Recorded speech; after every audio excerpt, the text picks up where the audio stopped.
तमाम लोग अपने अपने इसकी तस्वीर बना दें और बनाकर अपलोड कर दीजिए. Student present in the class, जल्दी करो. Student present in the class के नाम से एक तस्वीर बना के अपलोड कर दीजिए.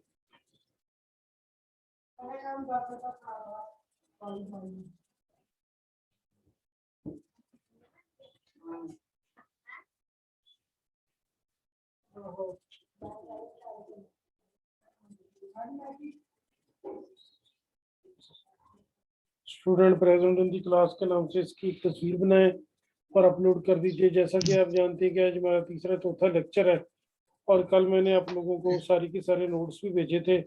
जिन ग्रुप्स में नोट्स गए हैं वो दूसरे लोगों के साथ शेयर कर लें. वो अपने नोट्स दूसरे ग्रुप के साथ शेयर कर लें. एक आध दिन में मैं आपको बता दूंगा कि कौन सी क्लास पर किताब आपने परचेज करनी है, कौन सी बुक आपको चाहिए. पिछले सेमेस्टर वाली सूरत हाल ना, कल हमने तकरीबन 25 स्लाइड तक काम कर लिया था. जल्दी करो, सब लोग ज्वाइन करो. सब लोग जो है वो क्लास ज्वाइन करें. कल हमने 25 स्लाइड तक ये काम मुकम्मल कर लिया था, 25 के करीब. तो आज मॉड्यूल 3 से हमने काम शुरू करना है कि मॉड्यूल 3 क्या होता है. कल हमारा काम हो गया था तकरीबन यहाँ तक 25 स्लाइड तक.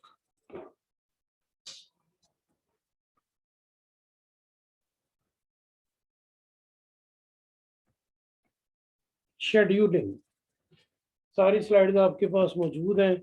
और उसके बाद यहाँ से प्रोजेक्ट मैनेजमेंट का ये लेक्चर है. आज हमने डिस्कस करना है कि जब हम प्रोजेक्ट मैनेजमेंट की बात करते हैं, प्रोजेक्ट मैनेजमेंट का मतलब क्या है. प्रोजेक्ट मैनेजमेंट का मतलब है कि तमाम काम को छोटे छोटे टास्क में तकसीम कर लेना और उसके बाद इन चीज़ों को अपने काम के लिए इस्तेमाल करना. ये प्रोजेक्ट मैनेजमेंट है. जैसे कि मैंने कल आपको एक एग्जांपल दी थी.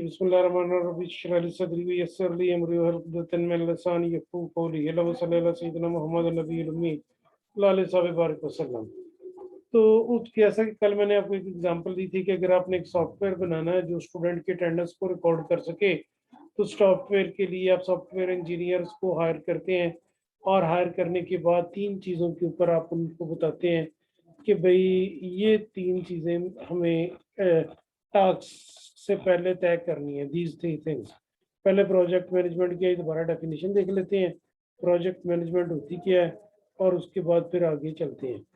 What is a project? A project is a temporary endeavour undertaken to create a unique product और सर्विस. कोई काम करने के लिए जो आपने अंडरटेकिंग प्लान जो तैयार किया है वो प्रोजेक्ट कहलाता है और इसको मैनेज करने वाला प्रोजेक्ट मैनेजर कहलाता है.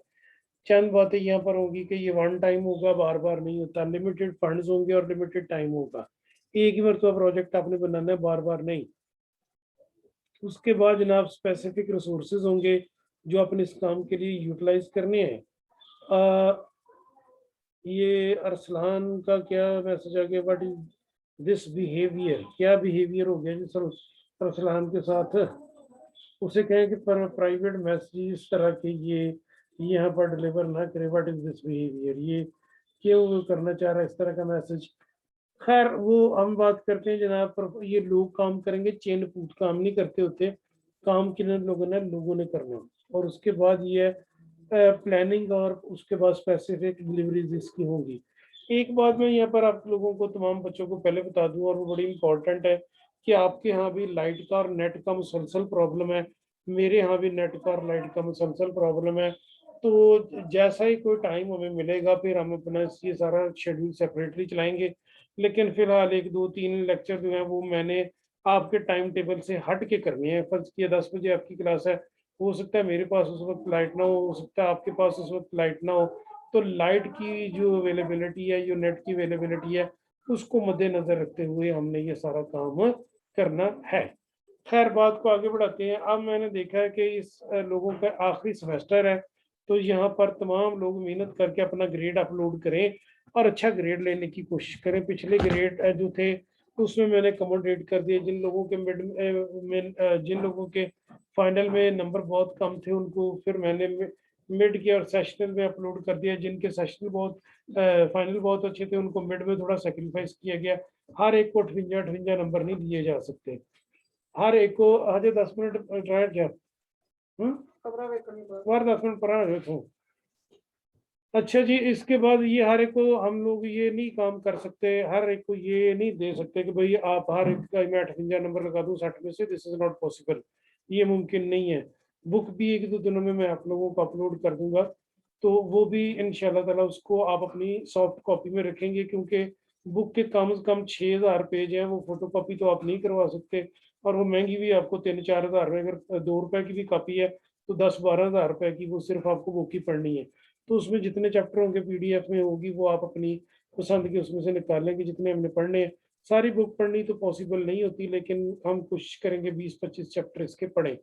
खैर, कल मैंने जो आपसे बात की थी उसमें सबसे इंपॉर्टेंट स्लाइड ये थी कि एक कॉस्ट है, एक टाइम है, एक क्वालिटी है। इन तीनों चीजों को अपने मद्देनजर रखना। तमाम लोग अपने माइक बंद रखिए, तमाम लोग अपने माइक बंद कर दें। ये माइक कौन है? अक्सर शाहद का माइक बंद करो। अक्सर शाहद, अक्सर शायद अपना माइक फौरी बंद कर दें। जी सर, ऑफ है। बस आवाज क्यों आ रही है? कॉस्ट, टाइम और क्वालिटी जो है वो आपने चीज मद्देनजर रखनी। कल के डिस्कशन में हम बात को आगे बढ़ाते हैं। अच्छा, जिस तरह एक घर बनाते हुए कल मैंने आपको घर की भी एक एग्जांपल दी थी कि अगर आपने बिल्डिंग प्रिपेयर करनी है तो सबसे इम्पोर्टेंट चीज है कि आप इसके अंदर शेड्यूल प्रॉपर बनाएंगे। मेरे बच्चों, शेड्यूलिंग बड़ी जरूरी है किसी भी काम के लिए। शेड्यूल क्या होगा? एफर्ट्स का होगा, रिसोर्सेज का होगा। अच्छा, मैं मिस्त्री लगा देता हूँ, जैसा कि मिस्त्रियों के बारे में आप भी जानते हैं और मैं भी ये जानता हूँ कि भाई जी एक मरतबा आ जाए तो फिर ये निकलते नहीं, फिर इसके बाद इनका सामान फेंकना पड़ता है। मैंने एक घर बनाना अपना शुरू किया, इत्तेफाक है कि हमारे 3 मकान इकट्ठे हैं, तो एक मकान से सामान उठा के मैंने दूसरे में रख लिया और दूसरे को जो है ना जी वो गिरा के तो तमीर करना शुरू कर दिया। आप इस बात में यकीन करेंगे कि भाई मेरे लिए ये अजियतनाक तरीन लम्हात थे पुराने मकान को गिरा के नया तमीर करना। जब मैं उसकी तमीर कर रहा था तो बहुत सा बिल्डिंग मटेरियल और ईंटें तो इधर से इस्तेमाल हो गई, और उसके बाद उन्होंने मुझे कहा जी ये 2 महीने लेगा।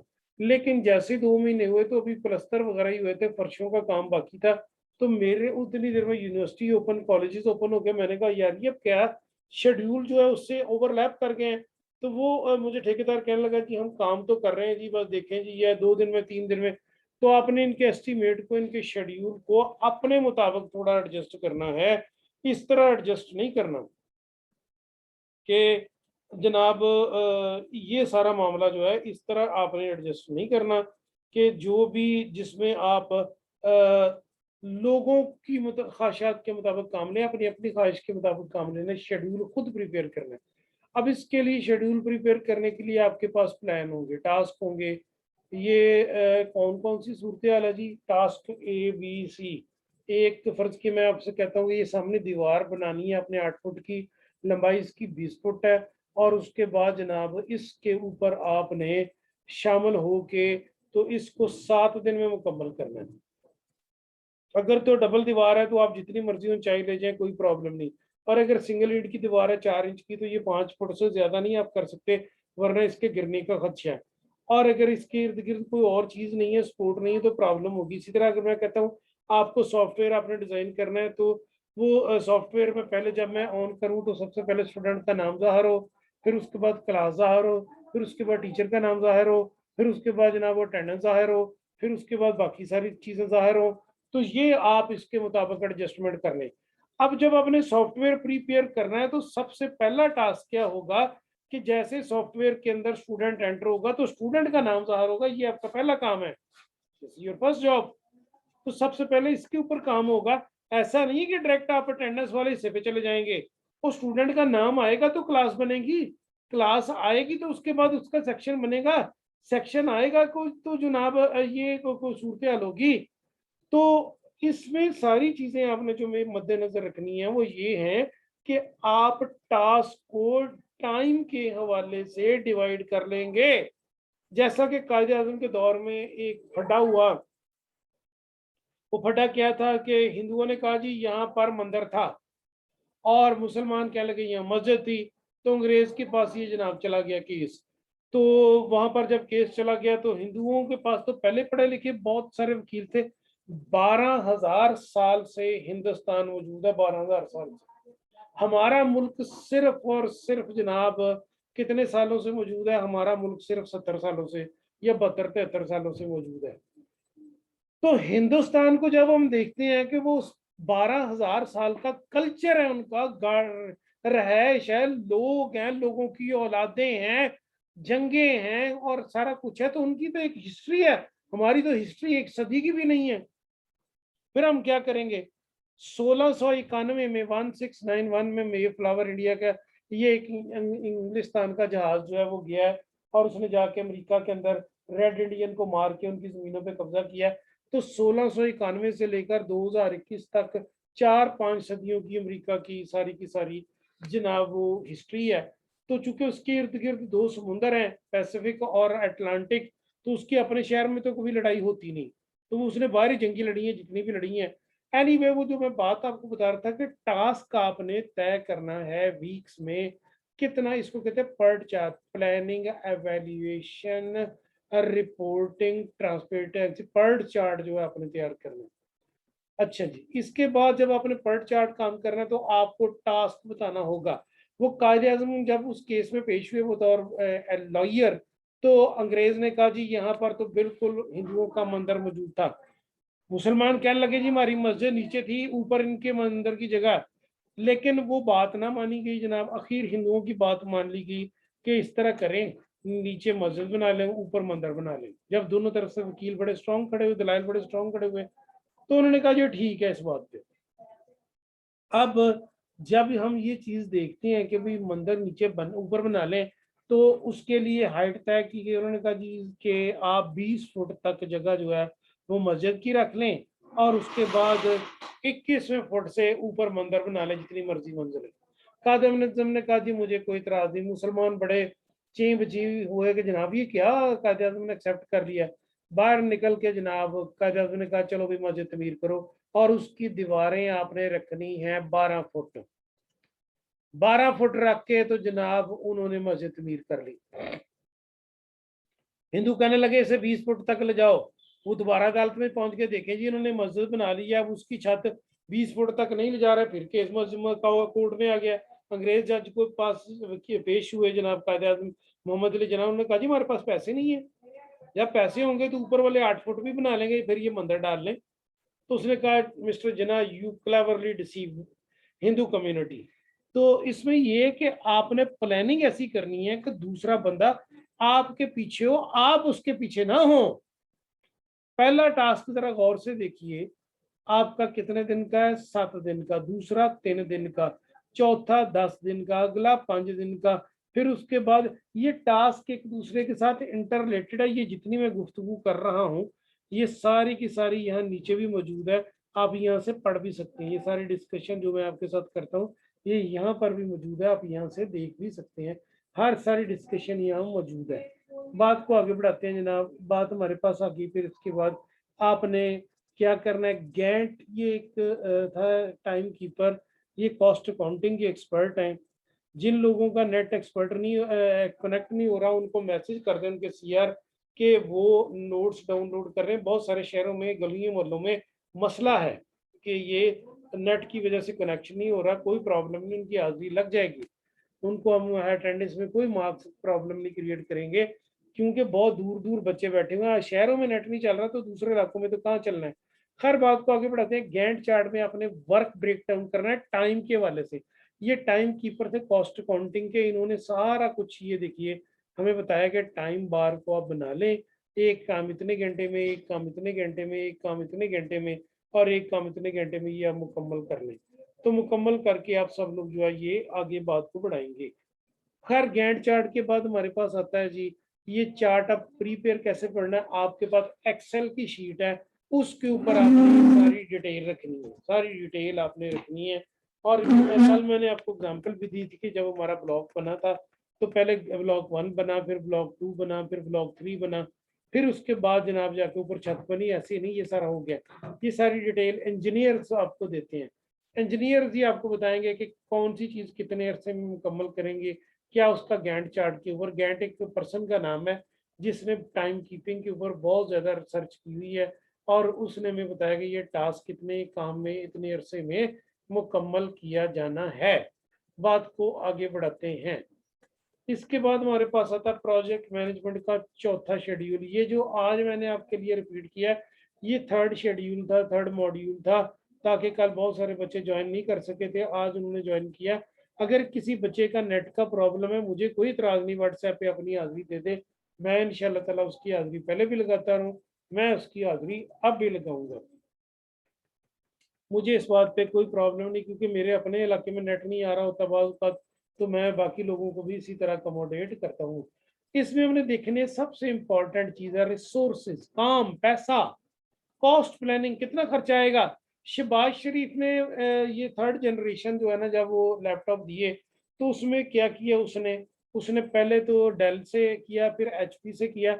ये दोनों कंपनियां चाइना से रिप्यूट वाली थी। ये 15-15 हज़ार का लैपटॉप वहां से पड़ा, और पाकिस्तान में जनाब इसकी प्राइस कॉस्ट की गई 33-34 हज़ार। उसमें ही ये बहुत सारे लोग हैं अभी भी पकड़े हैं और भी नैब के पास मौजूद हैं। अच्छा, उसके बाद अब उसने अगला प्रोजेक्ट किया हायर से। तो सबसे कंप्लीट राइट हायर का है।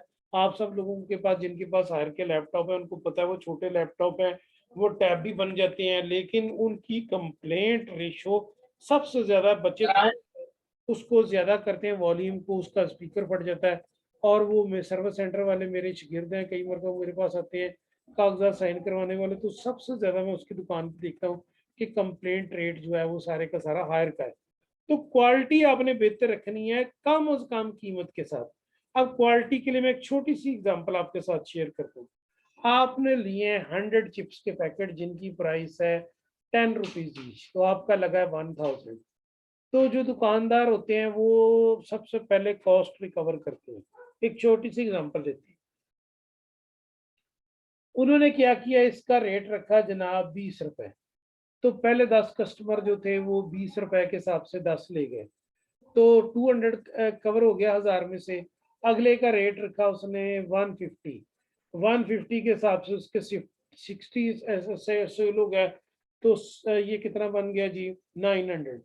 तो 10 से एक सेल हो चुके हैं, और 68 से एक सेल हो चुके हैं, और पैसे उसके बाद रिकवर का हो के आ गए हैं 150 प्लस 900 तकरीबन 1050।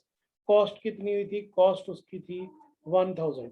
अब तक उसके कितने बिक गए, उसके बिक गए 70। उसके पास कितने बाकी हैं, उसके पास बाकी हैं 30।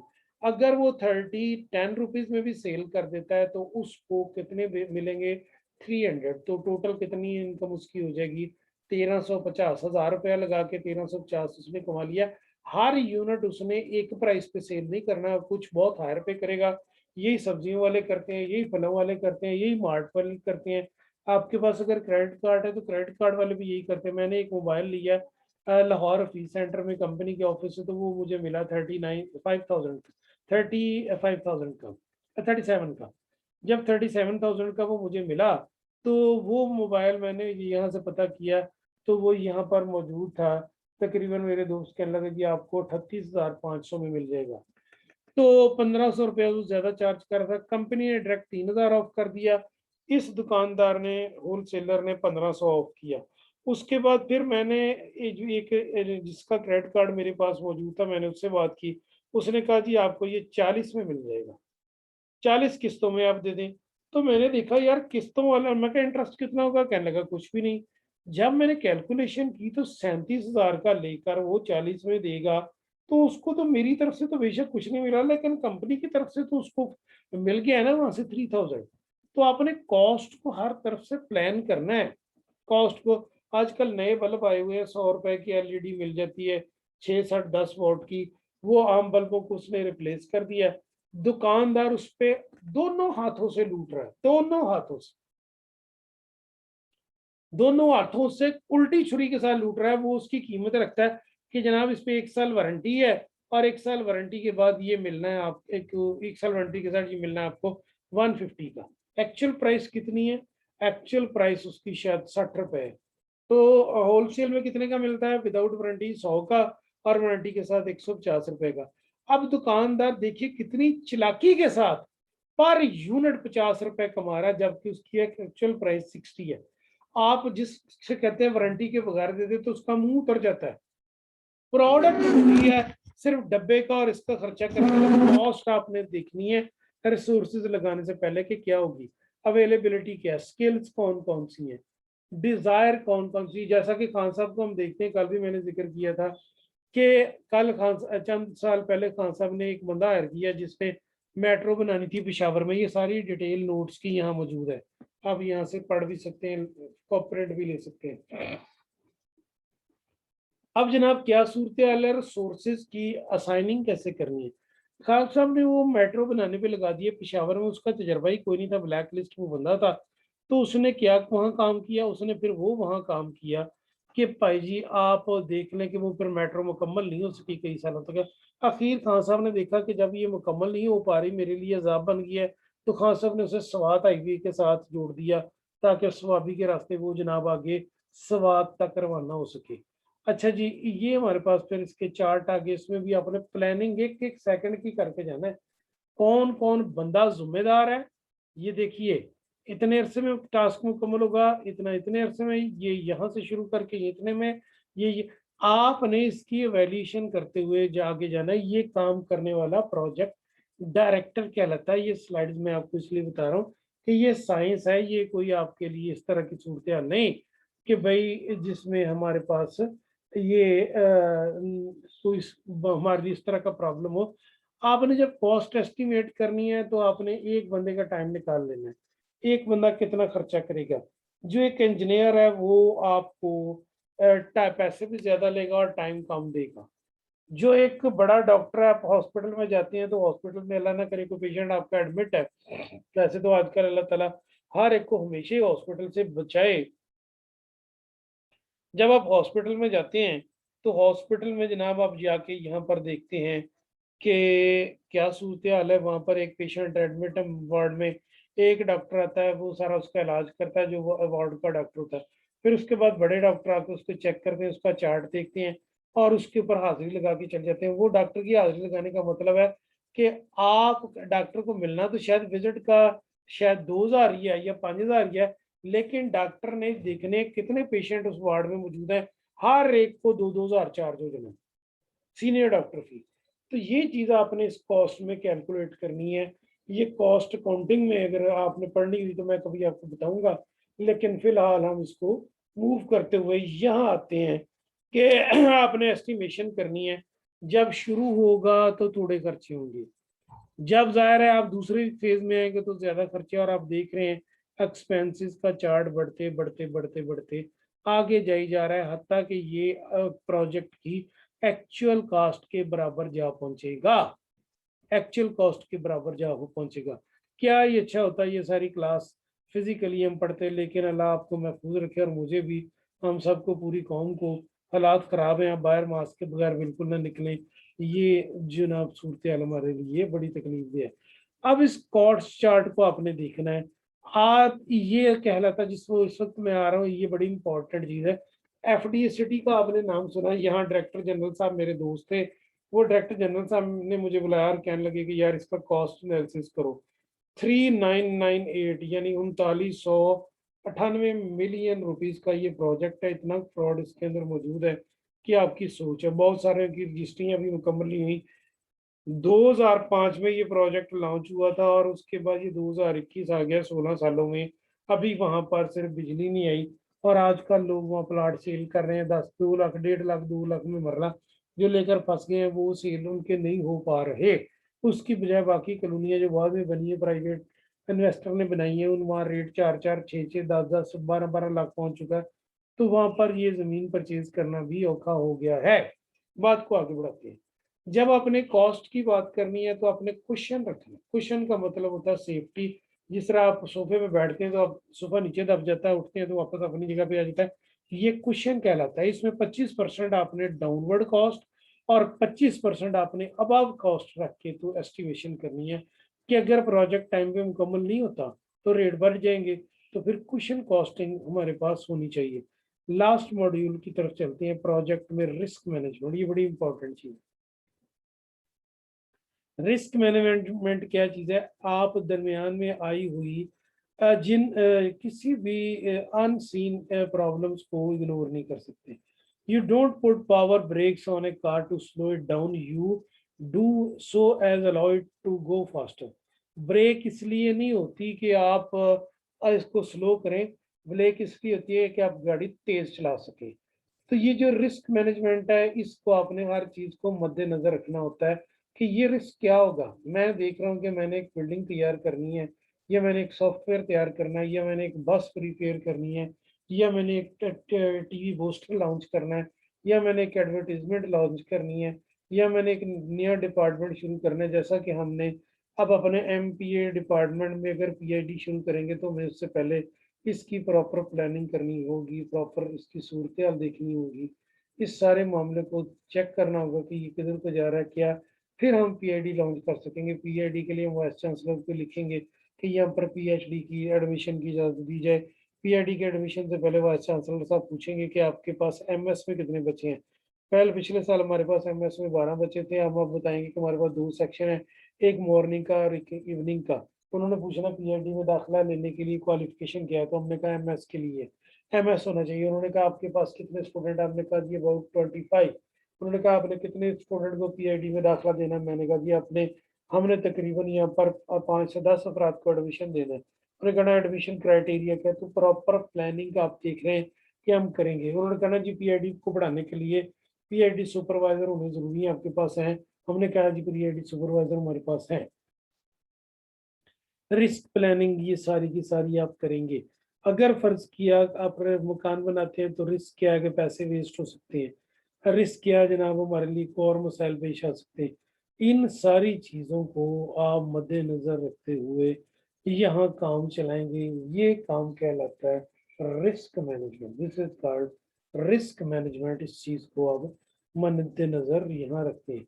और ये जो बिल्डिंग बनाने वाले होते हैं मोस्टली, कमीना तो बड़ा छोटा लफ्ज है, इससे कोई बड़ी लोग होगी जो सेंस आप इसके लिए यूज करते हैं। इससे भी बड़ी चीज है, आप ये जब 3 बज जाएंगे तो उन्होंने देखना कि 5 बजे हमने छुट्टी करनी है, तो ठेकेदार हो या नॉन ठेकेदार हो, काम तो राजमिस्त्री नहीं करना है। तो वो 3 बजे आपका सीमेंट और बजरी जो है वो बहुत ज्यादा, आप जितना मर्जी रो पीट लें उस वक्त वो बहुत ज्यादा इसको गीला नहीं करेंगे, वो उतना करेंगे जो 5 बजे तक सिमट जाएगा। ताकि अगर उन्होंने आपका नुकसान करना है ना तो 2-3 बोरियों का मसाला उस वक्त बना देना है। और बनाने के बाद उसके बाद जनाब उसमें से लगेगा तो आधा, बाकी जमीन खोद के मिट्टी के नीचे 4-5 पढ़ाइयाँ फेंक देनी है। और फिर सुबह आपको पता चलेगा कि जनाब ये तो 3-4 दिन बाद कि ये कहाँ से आ गया, ये तो वो चीजें थी जो वो जाया कर गए हैं। तो आपने इस रिस्क को मद्देनजर रखते हुए काम को चलाना है। बाज़ औक़ात अनसीन चीजें आ जाएंगी, बाज़ औक़ात स्टे ऑर्डर हो जाएगा, बाज़ औक़ात कोई और बात आ जाएगी। Anyway we come back to discussion. अब जब हमने ये रिस्क करना है तो सबसे पहले रिस्क को आइडेंटिफाई कीजिए, रिस्क किस नौइयत का, काम का रिस्क है या पैसे का रिस्क है। ये चीज आपने देखनी है कि रिस्क साहब काम से मुतल्लक हैं या पैसे से मुतल्लक हैं। किससे मुतल्लक है रिस्क साहब जी? नंबर 2, एनालिसिस करने के बाद इसका रिस्पॉन्स क्या है, स्ट्रेटजी चेंज करने की जरूरत है कि इसको मुकम्मल तौर पे खत्म किया जाए, ये साथ साथ चलता रहेगा रिस्क हमारे लिए। मैंने जब अपने मकान एक बनाया तो वहाँ बाहर वाली साइड पे बिजली की वायर्स थी, तो मैंने बिजली के वायर्स के लिए एनालिसिस किया, बिजली वालों से रब्ता किया और उन्हें कहा जनाब इसके बारे में कोई बताएं। तो उन्होंने मुझे कॉस्ट बताई कि ये एक दिन हम बाहर से बिजली बंद करेंगे, पूरे मोहल्ले की मोहल्ला चीखेगा, फिर उसके बाद आप इसको लोहे की वायर के साथ बांधेंगे सामने मकान के साथ रस्से से, फिर आपका ये काम मुकम्मल हो सकना है। और कितना टाइम आपको चाहिए उसके लिए यहाँ पैसे जमा करवाइए। तो रिस्क मुकम्मल तौर पे तो नहीं, आर्जी तौर पे खत्म हुआ। ये सारी चीजें मैंने मद्देनजर रखते हुए काम को आगे चलाया।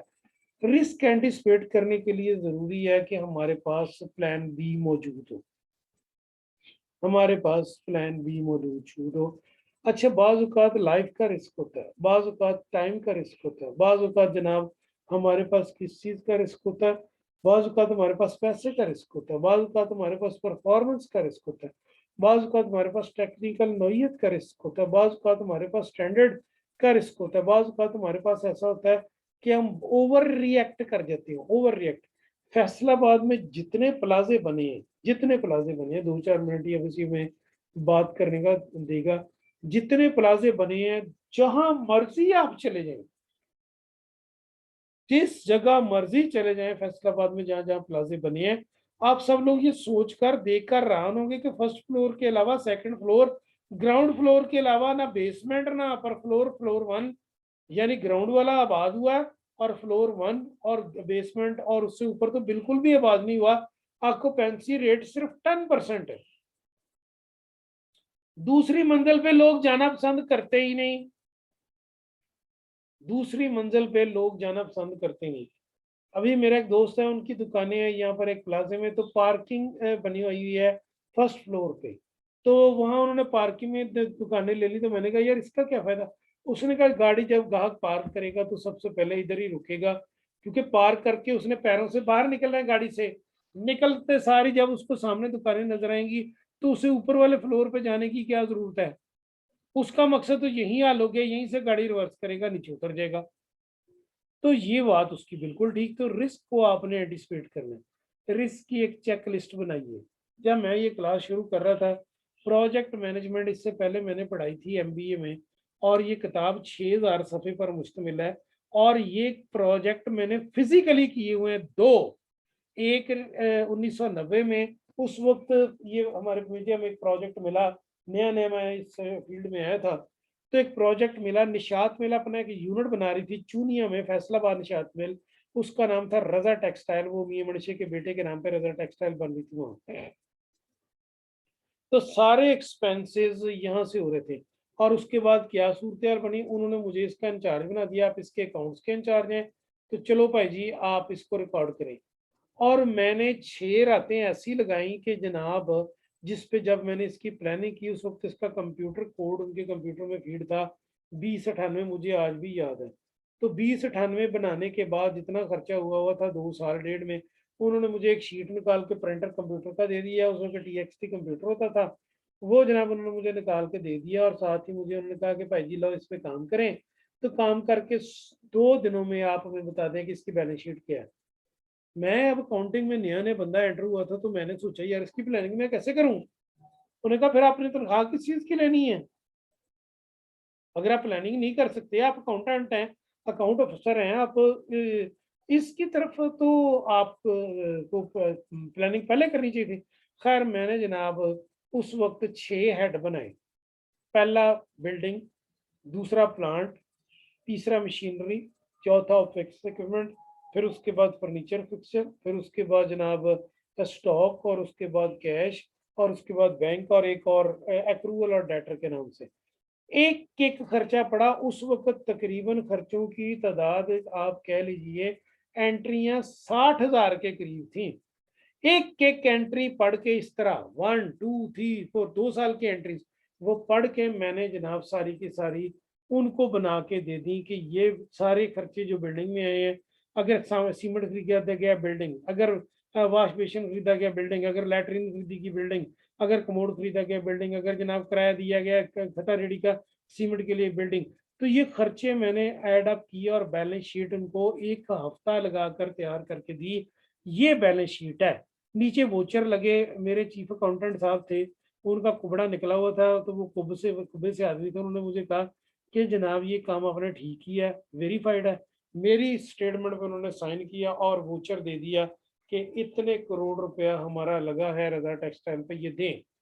जब वो बनी रजा टेक्सटाइल, उसके शेयर होल्डर ने हमें पेमेंट की और बात को आगे बढ़ा लिया। तो रिस्क की जो सारी चीजें थी साथ कवर करते हुए ये देखें, ये सारा प्रोग्राम इस तरह का, ये प्रोजेक्ट मैनेजर है जिसने ये सारा काम रेगुलाइज करना है। आगे बात को बढ़ाते हैं। रिस्क मेजर कीजिए, चांसेस मेजर कीजिए, कितने परसेंट रिस्क होगा, ये सारी डिटेल हमारे सामने आती जा रही है। रिस्क का आपका रिस्पॉन्स क्या होगा? प्रोजेक्ट तो आप कैंसिल नहीं कर सकते। अच्छा एक बात, आप भी देखते हैं कि बारिश सारी रात होती रहती है, सुबह उस वक्त रुक जाती है जब यूनिवर्सिटी टाइम जाने का टाइम है और आपको मजबूरन उठना पड़ता है। तो ये रिस्क जब प्रोजेक्ट शुरू होगा उस वक्त नहीं होगा, एक प्लाजे की मेरे पास आया, मैंने वहाँ एक शॉप परचेज की कनाल रोड के ऊपर। तो कनाल रोड के ऊपर मेरे से उन्होंने एडवांस ले लिए 40,000 बाद क्या जी बाकी दुकान आपकी 40 लाख की है, आप इसका बाकी किस्तें देंगे यार महीने 40,000। खैर वो जब मैंने पहली किस्त दी तो प्लाजे का मैंने कहा खुदाई तो नहीं हो रही। वो कहने लगे जी ये नहर के करीब है, तो नहर जो है इसके लिए डीसी साहब ने ये नक्शा पास नहीं किया। ये अब हम ले गए हैं जनाब फलां जगह बौने बाजार के बाहर, तो वहाँ मोबाइल सिटी के नाम से दुकान बन रही है, वहाँ ले लें। मैंने कहा मेरे पैसे वापस करें। तो बाज़ का रिस्क शुरू में नजर आ जाएगा, बाज़ का रिस्क ये दूर जाके नजर आएगा। तो हमें इसकी तरफ प्लानिंग करनी होगी। तो सारी प्लानिंग एस्टिमेट रिस्क जो है वो करेंगे। आगे आता है मॉड्यूल 6। इसमें टाइम आपने देखना है, टाइम क्या होता है, प्रोजेक्ट कितने टाइम में मुकम्मल होगा, प्रोजेक्ट की क्या सूरत है। मैंने भी आपको बताया कि 25% आपने क्वेश्चन रखना है, और या 10% आपने हर स्टेज के अंदर बढ़ाना है या कम करना है। वक्त है आपको 3 महीने का, 3 महीने के टाइम के अंदर बनते हैं 90 दिन। 90 का 25% लें, 90 डिवाइडेड बाय 4, तो ये 22-23 बनता है। तो आपने जब प्रोजेक्ट 90 दिन का दिया तो आपको ये चीज़ ध्यान में रखनी होगी। हो सकता है कि ये 20-25 दिन लेट हो जाए, और हो सकता है 20-25 दिन ये अर्ली हो जाए। तो नेगेटिव 25% और पॉजिटिव 25% का क्वेश्चन आपने टाइम में, वक्त में, कॉस्ट में हर वक्त अपने मद्देनजर रखना है। ये चार्ट आपका इंजीनियर बनाएगा। आप इंजीनियर नहीं है, आप पब्लिक एडमिनिस्ट्रेटर हैं। आपने ये देखना है, आपने इस बंदे से काम लेना है, इंजीनियर से। इंजीनियर आपके साथ अटैच होगा, क्योंकि आप इंजीनियर नहीं है, आप पब्लिक एडमिनिस्ट्रेटर हैं। खैर ये सारी दो तरह की वो आपको रिपोर्ट देगा, एक काम की और एक आपका अकाउंटेंट आपको पैसे की, कि कितना पैसा लग चुका है अब तक। ये चार्ट दोनों दोनों मॉड्यूल आपको उसने देने हैं। इसके बाद 7 मॉड्यूल है हमारा। 7 मॉड्यूल में हम देखेंगे कि जनाब रिसोर्सेज अब कितने रह गए। अब जब ये एंडिंग, ये रिसोर्सेज कैसे यूज किए जाते हैं, आपको आपके लेवल के लोग तो मिलने नहीं। मैंने कुछ रिसर्चर हायर करने हैं जो मेरे साथ फैमिली बिजनेस पे रिसर्च कर सके। तो मुझे इस लेवल के रिसर्चर नहीं मिल रहे मार्केट में। तो पहले मैं रिसर्चर लाऊंगा, उनको कोर्स करवा के अपने लेवल का लाऊंगा। इसी तरह मैंने जब चार्टर्ड अकाउंटेंसी की थी रियाज एंड कंपनी के साथ, तो उन्होंने निशात मिल में लगा दिया। तो ऑडिट मुख्तलिफ भी थे। तो वहां जाकर उन्होंने मुझे कहा जी अब आपने पीआईए का ऑडिट करना है, फिर आपने पेट्रोल पंप का ऑडिट करना है, फिर आपने पीटीवी का ऑडिट करना है, फिर आपने टेक्सटाइल मिल का ऑडिट करना है, फिर आपने बैंक का ऑडिट करना है। तो मैंने अपनी अम्मी के पास बैठ के रोना नहीं कि हाय अम्मी जी अब मैंने तो ऑडिट सिर्फ टेक्सटाइल का किया हुआ, तो मैं यहाँ पर जहाजों का कैसे करूंगा, तो मैं पेट्रोल पंप के कैसे करूंगा। ये काम आपसे एक्सपेक्ट किया जा रहा है कि जो 4 साल चार्टर्ड अकाउंटेंट ने या प्रोजेक्ट मैनेजर ने आपकी ट्रेनिंग की है, वहां पर कौन सा कोई आपको एक प्रोजेक्ट आ जाना है कि आप सिर्फ ने उससे आपने सिर्फ यूनिवर्सिटियों के बुलाकर हॉस्टल बनाने हैं। हो सकता है आप कब्रिस्तान की प्लानिंग कर रहे हो सकता है आप टाउन प्लानिंग कर रहे हो सकता है आप जनाब कोई प्लाजा बना रहे हो सकता है आप कोई बड़ा एयरपोर्ट बना रहे हो। मुख्तलिफ चीजों के प्रोजेक्ट आपके पास आने हैं। तो ना पब्लिक एडमिनिस्ट्रेटर ने घबराना है और ना ही फाइनेंशियल एक्सपर्ट ने घबराना है। ये चीजें आपको सीखनी होगी। काम की नौयत हर एक ही है। प्रोजेक्ट मैनेजर के साथ जो टेक्निकल मैनेजर है उसको आपने गंद नहीं करने देना, आपने उसके साथ अटैच रहना है। आप उसके ऊपर नजर रखेंगे कि मैं इसको चेक भी कर पा रहा हूं या नहीं। अगर आप उसे चेक नहीं कर पा रहे हैं आप फेल हैं, दूसरों का मलबा आप के पड़ जाएगा। अच्छा इस काम के लिए आप ट्रेनिंग भी देंगे और उसके बाद प्रोजेक्ट मैनेजमेंट सॉफ्टवेयर भी बनाएंगे। ये सारी डिटेल हमारे पास अब मौजूद है। इन दी एंड आप क्या बनना चाहते हैं, आस्क योरसेल्फ, क्या आप एक गुड प्रोजेक्ट मैनेजर हैं? अगर आप ये प्रॉब्लम सॉल्व कर लेते हैं तो यस यू आर, और अगर प्रॉब्लम सॉल्व नहीं कर पा रहे तो यू आर नॉट, फिर नहीं है आप। आज का लेक्चर आपके पास आ गया है, शेड्यूल भी आपके पास आ गया है, 1 मिनट से कम टाइम है। खुदा हाफिज। सब लोग कागज पे अपने अपने सीआर हाजिरियां लिखकर वहां अपलोड कीजिए कागज पे। नोट्स आपके पास मौजूद हैं। Thank you so much, God bless you.